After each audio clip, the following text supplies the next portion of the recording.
1, 2, 3, 4. Screen time, screen time, screen time, screen time. It's my screen time too. Screen time, screen time, screen time. Hello, and welcome to It's My Screen Time Too, the podcast where two moms review the best and worst in children's programming.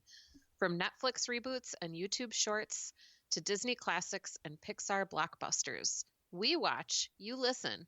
Find out what you can tolerate watching for family movie night, what to avoid altogether, and what you'll want to watch alone voluntarily. I'm Deborah. And I'm Katie. And I have 3 kids. I have a 10-year-old named Tony, and I have twin 7-year-olds named Libby and Nate. And I have 2 kids, Jay, who is 4.5, and Kenny, who is about 18 months. Regular listeners know that we like to open the show by just telling a quick story about how awesome or occasionally awful our kids are, just to get the kid stuff out of the way up front. Deborah, what have your kids done that's particularly awesome this week? I made quiche with Libby for dinner last night, and I have made it before. I think she just hasn't paid attention, but she was like blown away that we were making an egg pie, and that's what she kept calling it, which sounds gross. Oh, that's so sweet. Does she like to cook with you in the kitchen? She loves to cook. Yes. Yeah, she doesn't always like to eat what we make, but she likes to be involved. And she did eat the egg pie, and she liked it. Good. So I don't know if you remember this, but a while back, Kenny was like just turning 1, and I was a little worried because he wasn't walking yet, because he started walking quite a bit later than Jay did. Well, today he moved a stool over to the window and climbed onto it, and then proceeded to climb onto the windowsill and stand on the windowsill. Oh my gosh. So I don't think I had any cause to worry about this kid's gross motor skill development / second kids are so much more terrifying than first kids as far as daredevil behavior. Yes. Did you get him down right away, or did you take a picture first? Oh, I took a picture first for sure. It's actually quite a wide windowsill. I made sure like he was steady before I picked up the camera. For Screen Time in the News this week, we are discussing an article from December 18th that was published in Vulture. I think it may have also come out in the print version of New York Magazine, but I could be wrong on that one. It is titled What Should Your Kids Be Watching? And it is by Catherine Van Arendonk. She writes really thoughtful things about television. I highly recommend you read anything she writes. She also has a delightful podcast about television called Appointment Television. But enough of the fangirling. This article was about how parents go about determining what is appropriate for their children to watch. And she talked a significant bit about common sense media, which you know if you've listened to our show that we use pretty frequently because, as she mentions in the article, it's one of the few sources for reviews of essentially everything that comes out for children. Like, we are somewhere around 75 episodes. We're working really hard. We're reviewing what we can, but they review everything. Yeah, they have 35,000 entries. So in the article, she talks about the kind of split opinion she has of common sense media and its reviews, because on the one hand, they're really nice as a parent because they're very straightforward and they don't leave room for a lot of personal opinions about what the shows or movies are like. They're just like, this is appropriate for 5-year-olds or older, and there's a tiny bit of bad language in it or whatever. But of course, as a professional reviewer and critic, she objects to that because there's no room for nuance and there's no admission of the fact that the people reviewing these products for common sense media are in fact human beings with subjective views on what may or may not be appropriate for children. essentially the conclusion she came to was, yeah, she's going to keep using it because it's easy and it makes her feel better. But she wishes there were more sources out there for more thoughtful reviews of children's content, to which I started jumping up and down and waving my arms above my head saying, hi, Catherine, I think you're really great. I have this little podcast. I think you might like it. Totally. What did you think of the article? It was really interesting. I did not know very much about Common Sense Media at all. It's founded by Jim Steyer, who's the brother of Tom Steyer, who's running for the Democratic nomination for president. Who knew? He wanted to influence children's programming, and that's why he started it. I didn't know they employed so many people. They have like 130 full-time people working plus freelancers. They have offices all over the world. But they would have to. I mean, you and I have both experienced just the sheer amount of content they have. Yes, right. And by all over the world, I mean several American cities and London. I really agreed with her. Like, I feel conflicted about Common Sense Media also because on the one hand, their summaries of shows are so dry. Mm-hmm. It's not fun to read in the way that like arts and leisure section of the newspaper is fun to read about shows. But as a parent, I do appreciate, like, it's way more in-depth ratings than just a PG or a G or a R, the way movies are rated. And I think we learned that pretty early on, that looking for other critics' opinions of the shows that we're reviewing, often Common Sense Media is the only source. And I mean, those reviews just aren't useful to us for opinions. Although it is useful if we're thinking about shows and we're like, well, we haven't done a show for preschool age kids. The general age range I find to be the most useful part of that site. One other thing I noticed in the article is she really burned her public library. Ooh, yeah. Saying that all they had was an undifferentiated shelf of DVDs with Disney logos on the spine.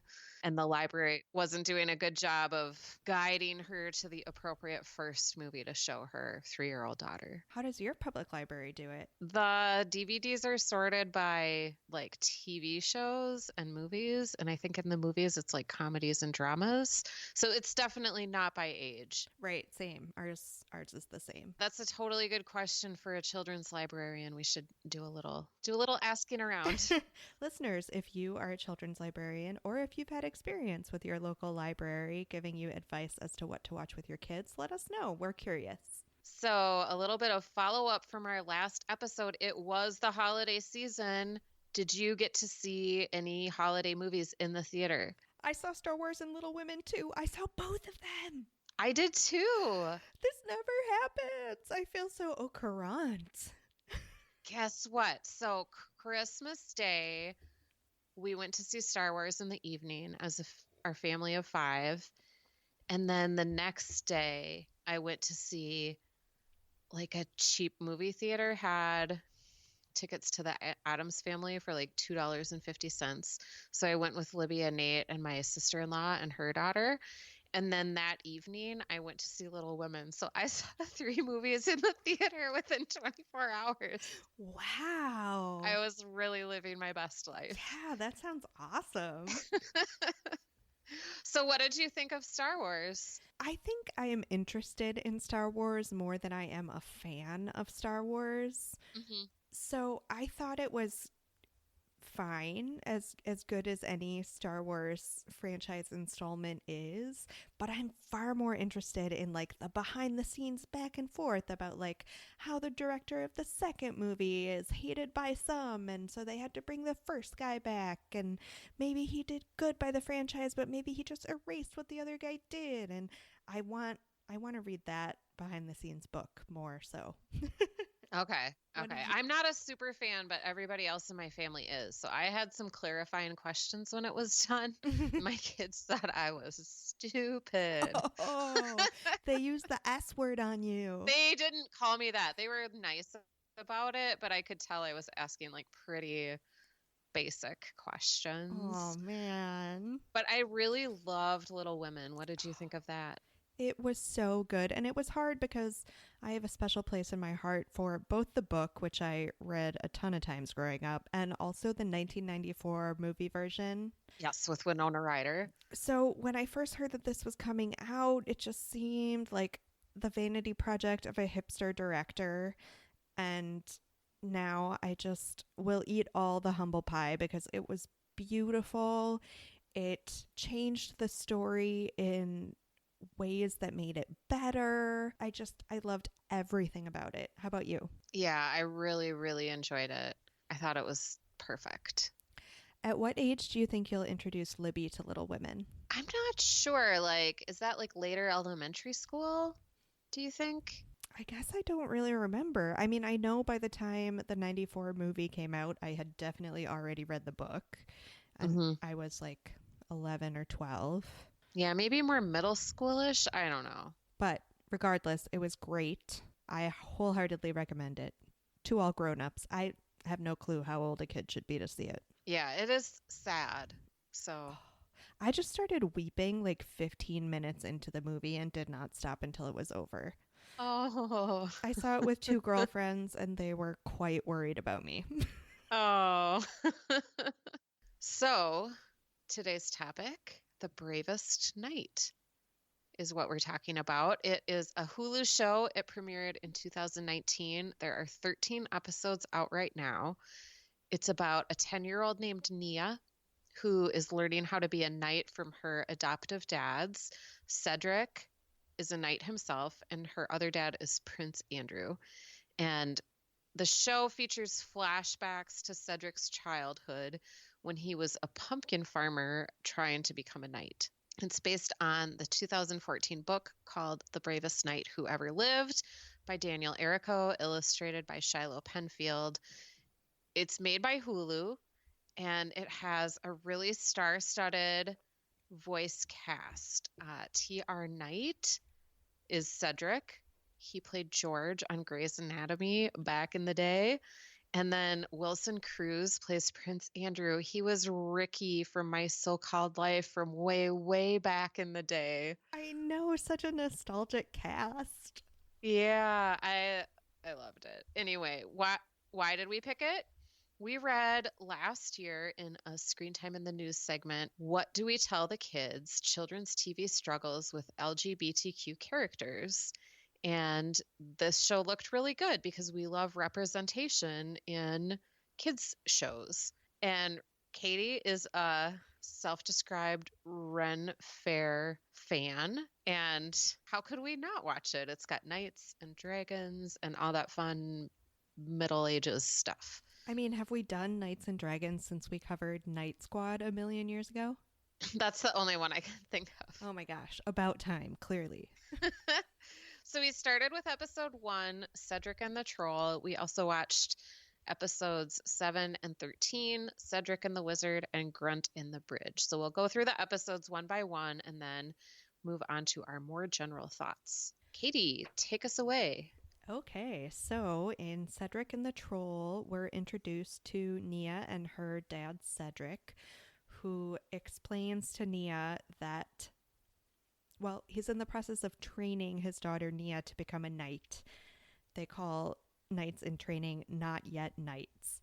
And he is explaining to Nia that she can't always trust everything she sees in her training. And by way of illustrating, he tells a story about his own training. So we flash back to little Cedric, who comes across a tree in the middle of the road, and there's a troll living behind the tree who tries to get him to pay a toll to cross the tree, which is obviously absurd. You can just walk around a tree in the road. Mm-hmm. So little Cedric meets the troll living by the tree. His name is Grunt, and he learns that Grunt's bridge has been stolen by another bigger troll. So Cedric decides that his big quest is going to be to get Grunt's bridge back for him, and this is going to help Cedric become a real knight. So on their way to find Grunt's bridge, they come across a tower, a classic sort of Rapunzel setup. They are fooled by a witch who's in the tower pretending to be a damsel in distress. So the witch throws them in a pit where Cedric meets other not yet knights, and they work together to trick the witch by covering themselves in mud. And she looks into the pit and she can't see them because they all blend in with the bottom of the pit. So they're able to, in turn, trap her in the pit and all get out. So it's a lesson for Nia that things aren't always as they seem. The best thing about this episode, I thought, was a really funny throwaway line when they're all in the pit throwing mud at one another. And one of the other not yet knights, she says, "Are all trolls that good at throwing dirt?" And Cedric says, "I think that's a stereotype." That was funny. The lesson was very sweet and straightforward for a show that we had been prepared for through this article about LGBTQ themes in children's content. I was expecting it to be a little bit more on the radical side, which it definitely wasn't. It was a very classic children's message told in a pretty straightforward way. Deborah, what did you think?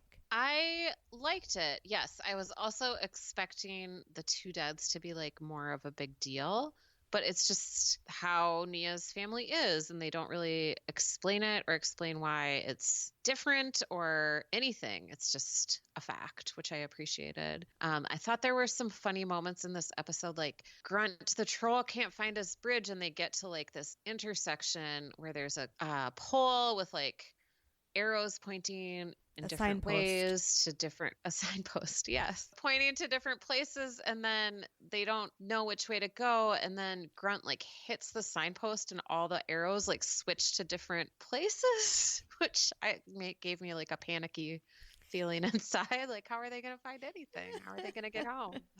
There were a lot of funny little moments, I thought. They did a good job through the dialogue and through little visual moments of keeping things entertaining. It wasn't purely saccharine. It wasn't like a Daniel Tiger episode, which I'm not throwing shade on Daniel Tiger. I love it for what it is, but it's so straightforward as to be a bit dull. This had some more snap to it. Yeah, it was very playful, especially with like the riff on the fairy tales, like Rapunzel in the tower was a witch, and the troll in the bridge made me think of like Three Billy Goats Gruff a little bit, but it was done in a way that wasn't quite expected. All right, should we move on to Cedric and the Wizard? Sure. So in episode 7, it starts out in the middle of the night, and Nia is scared of a raging thunderstorm, and her dad, Cedric, reassures her that being scared is part of being brave. And he tells a story from his youth again, in which he and this bird named Sailor and Grunt the Troll, they were trying to find their way into the castle. And so they sneaked onto a carriage that was going to the castle. They were mistaken for court musicians. And when they get to inside the castle, they ghost the other performers because they can't really play any instruments. So they're hiding, and then the spooky wizard comes in and tries to take the throne, casts like a spell on the queen, which freezes the queen. And Cedric was really scared, but then as he explains to Nia, getting scared doesn't defeat you, giving up defeats you, then he was able to muster the courage to use the old mirror to reflect the spell back onto the evil wizard trick, and so then the wizard freezes the wizard's self. And everyone comes unfrozen. And then at the very end, Cedric meets the king and queen, and then in the flash forward, when he's with Nia, he was like, "That's when I first met your grandparents." Which was so cute. Yeah. I have to lodge one complaint about this episode as a parent. Okay. So at the end of the episode, Cedric is trying to tell Nia that it's okay to be afraid of the thunderstorm. And he's just randomly like, "I always used to like to play a game when I was scared." So then they launch into this whole fake sword fight in her bedroom, and they're laughing and playing, and I was just cringing the whole time, because when you're a parent, you don't want to all of a sudden have to play a game with your kid in the middle of the night when they're afraid of a thunderstorm. No, you got to get that kid back to sleep. Exactly, as efficiently as possible. Cedric, what kind of example are you setting? I bet Andrew was behind the door being like, "Oh my gosh, Cedric, now we're going to have to do this every night." As someone who is terrified of roller coasters, I have often been told that fear is just the flip side of excitement. It is an argument that infuriates me because I continue to hate roller coasters. But I could relate to Nia's plight in that way. Should we move on to episode 13? Sure. Okay, so episode 13 was the last episode of the season. It was called Grunt and the Bridge, and it was the culmination of the season-long effort of Cedric and Grunt to find Grunt's bridge. So they find his bridge, they find the evil big troll that is now controlling his bridge, who is clearly not anywhere near as good a troll as Grunt is because he can't even rhyme when he's asking them to pay the toll. They challenge him to a bout of strength, Grunt versus this other troll. They have to use a giant axe to knock off the biggest tree branch they can in one swing. So the big troll takes the axe and cuts off a really big tree branch and thinks he's clearly going to win. And then Grunt takes the axe and he carefully looks at all the different trees and knocks on them and picks a tree that he knows is hollow. So when he swings the axe, he can cut off a really big part.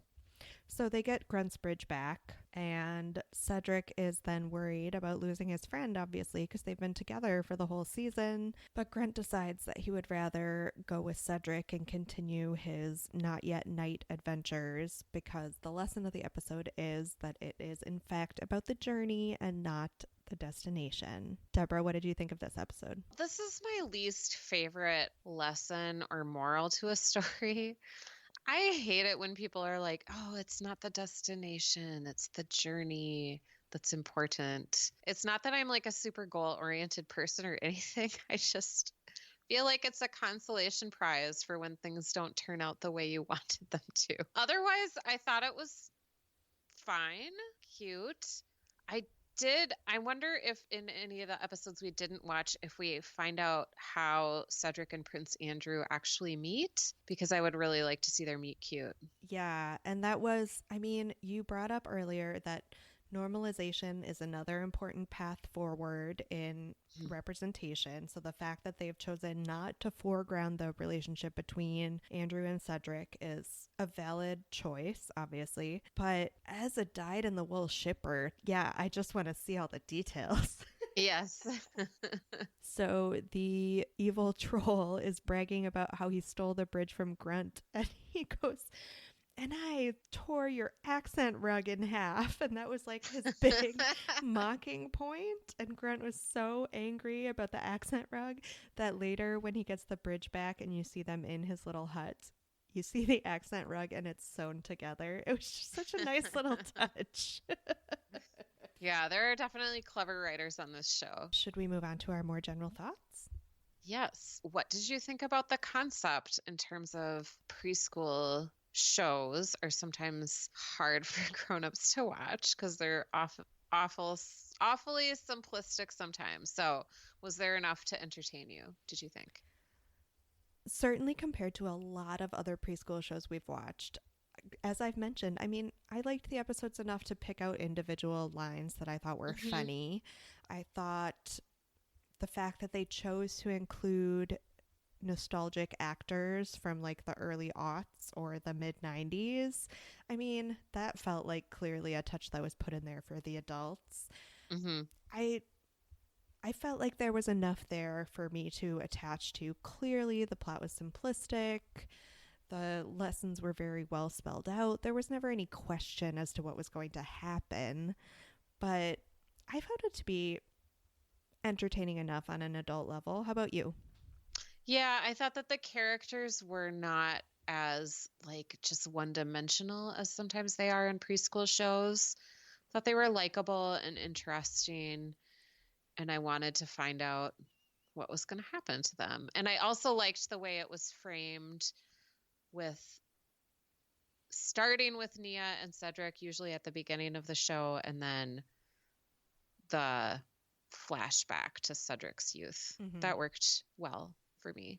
Agreed. So we talked a little bit about the way that the LGBTQ inclusion was treated. and it was more natural than forced. I was kind of expecting like a very special episode, like an after school special type of treatment of it, and I didn't find it to be that way at all. What did you think? Anything more to say on that? I mean, it just speaks to my current mindset that I wanted something more radical and blatant and being like, just telling us how it is and how it ought to be in a very strident way. I wanted that for whatever reason, but this is probably more successful for a television show. Like, it'll get more viewers this way. Yeah, yeah. So what did you think of the characters? Did you have a favorite, or did you have somebody who you didn't really want to see on the screen anymore? I mean, I guess the biggest question mark, just because the way we jumped around in the episodes, was Sailor, the talking crow. She seemed to be like the grown-up influence on Cedric and Grunt, which I felt kind of cut down on the madcap kid feeling of it in a way that maybe I didn't care for so much. How about you? I wanted to see more of Nia because I was maybe just because I was expecting it to be more centered on her because she is the kid, but then it's more about Cedric's youth. And I also wanted to know and see more of Prince Andrew. He's very much in the background. He's busy ruling his kingdom, probably. I guess. It's too bad he's named after, well, he's not named after. It's too bad he has the same name as the scandalized Prince Andrew. Probably when it was written, there wasn't all that Jeffrey Epstein stuff. That's true. About Prince Andrew in the news, like on a weekly basis. Speaking of characters, what did you think about the voice cast? T.R. Knight. Remember when we were in library school and like everybody watched Grey's Anatomy every Sunday night? Yeah, because that was right around when the big dust up happened with like one of their coworkers having to get fired because he made homophobic comments on the set. And then T.R. Knight just kind of disappeared. Yeah, I wondered what he has been doing between Grey's Anatomy and this, because he's been off my radar for a long, long time. Yeah, same, despite the fact that I'm still watching Grey's Anatomy. That's so great. It's my Law and Order. So I was so happy to see these familiar names in the cast, but then ultimately I didn't find their voices to be as distinctive as I hoped they would be. Yeah, I think Wilson Cruz's was, but definitely not T.R. Knight. See, even Wilson Cruz did not speak Ricky to me. Okay. The one that I definitely recognized, is it Bobby Moynihan? Yes, who plays Grunt. Yes, because he is also one of the three nephews on DuckTales, which we reviewed last year, 2 years ago. So his voice was very recognizable to me, but sadly the two nostalgic stars were not. I did look at the IMDb list of cast, and on the some episodes that we didn't watch, they have a lot of good actors like Christine Baranski. Love her. Yes. RuPaul, Wanda Sykes. There's a lot more to explore, I think. What did you think of the animation? So they did the thing where they have the all black eyes. Yeah. My notes say eyes look dead. It's easier to animate because you don't have to worry about where their eyes are looking. They're just black spots. And I got used to it after a while, except then when Sailor the crow showed up, and for some reason, well, no, for an obvious reason, because crows are black and you can't just have black eyes on a black crow. It would look like the crow didn't have eyes. But Sailor had like regular white eyes with a black middle, and it was like, why does the crow have regular eyes? But other than that, I found the animation style to be fine, cute. It wasn't annoyingly computer animated in the way that a lot of other things are. The characters were able to be emotive without looking too creepy once you got past the eyes. How about you?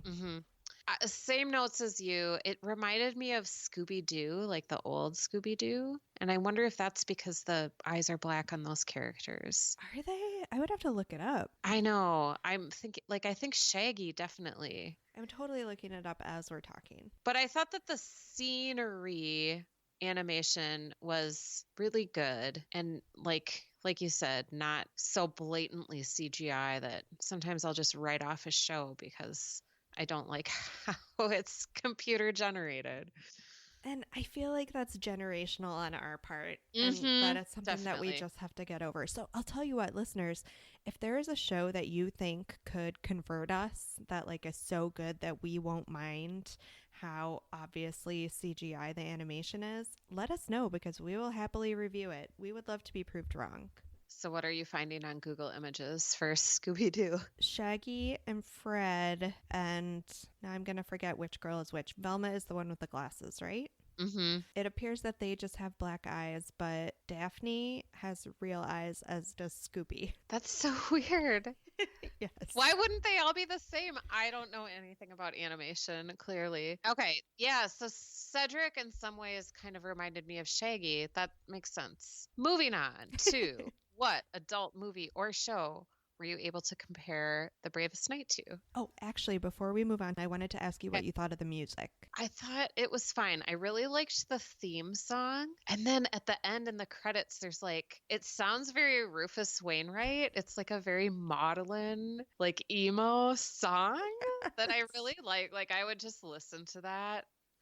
I even outside wrote the of the lyrics show. down.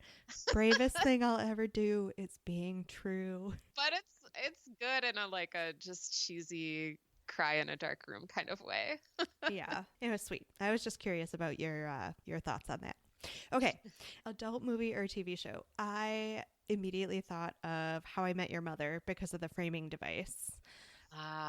And I kind of thought, as you were saying, that Nia was underserved because she was just like those random kids in How I Met Your Mother. Like she was there at the beginning and there at the end to like wrap up the episode, and that was it. Made me think of The Princess Bride in that same way, where it's like boy Fred Savage and grandpa at the beginning.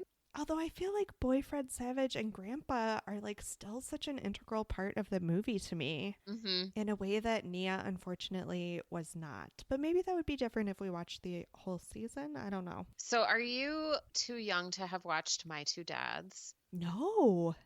Do you remember that show? Yeah. It also made me think of that show. And like, it's just a vague memory, but were those guys maybe gay or not? Definitely not at all.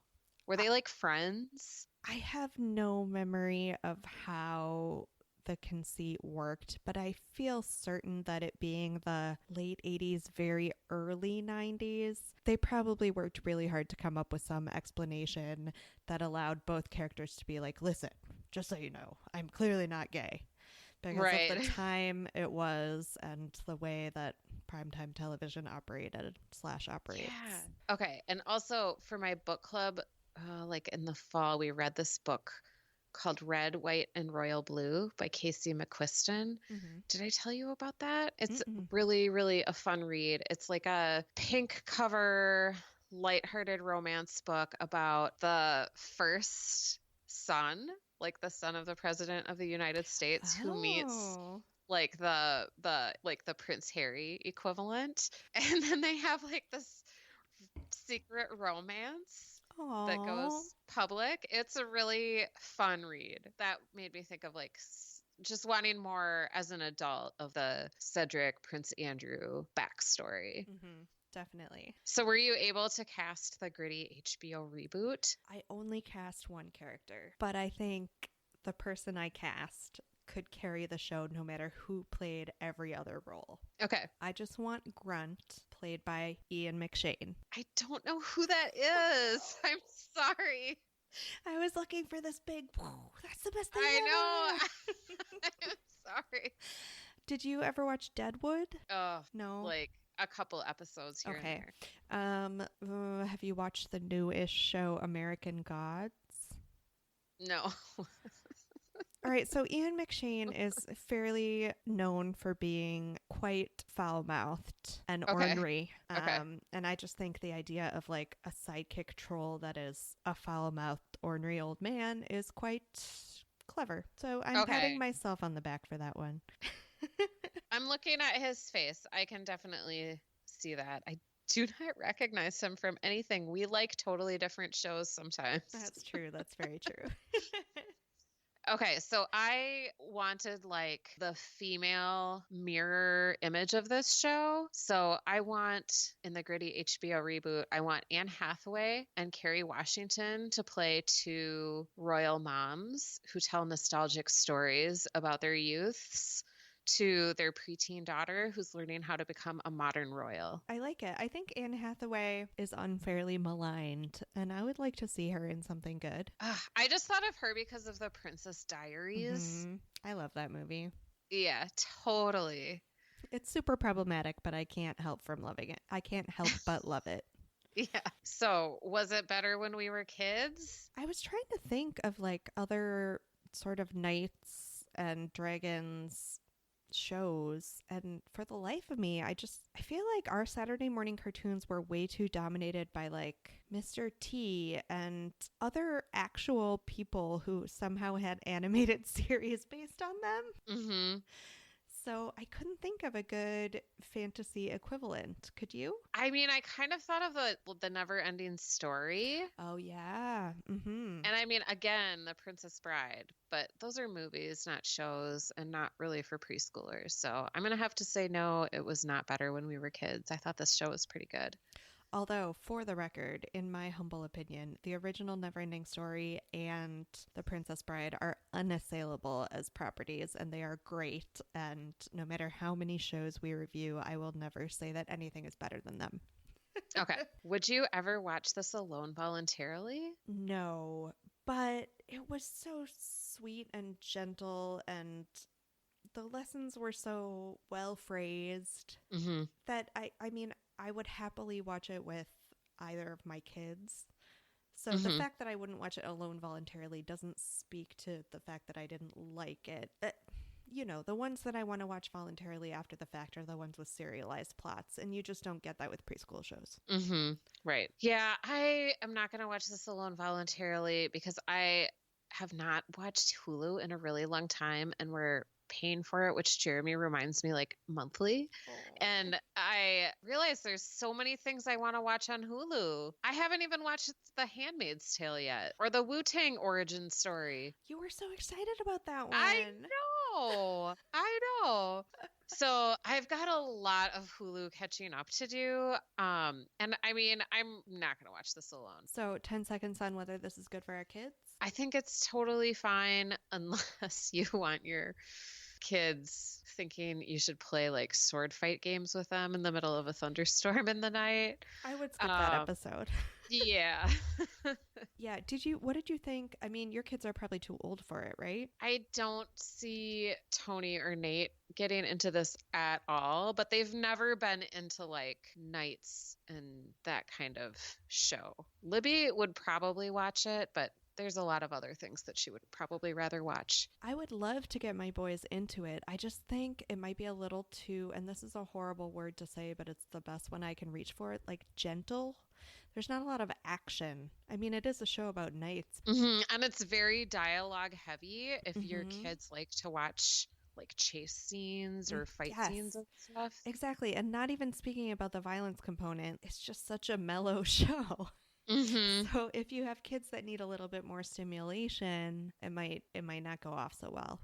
Ratings? I was really charmed. I would go, I mean, we gave Get Out of My Room 4 stars. So I feel like this has to at least be 4.5. The only thing not making it a 5 for me are those black eyes. Yeah, I think I'm going to go with a 4. But if you had to compare it head to head to last week's episode, like they're both 4s. Which one's better? Okay, 4.5. No, you... Yes, I knew I'd make you see things my way. JBJ just had so much personality. You had a crush on JBJ, that's what you're saying? A little bit, I think so. Well, on that note, thanks for listening to this episode of It's My Screen Time Too. Please rate and review us on Apple Podcasts or wherever you get your podcasts. Check out our website at myscreentime2.com. You can still find us on Facebook to continue the conversation at facebook.com/myscreentime2. You can tweet us with show or movie suggestions, article recommendations, or general comments at myscreentime2. You can email us at myscreentime2@gmail.com. Our theme music was composed and performed by Deborah and her adorable children, and our podcast is produced by me, Katie. Tune in next time for more real talk about the movies and TV beloved by kids and tolerated by parents. Bye. Bye. Screen time. It's my screen time.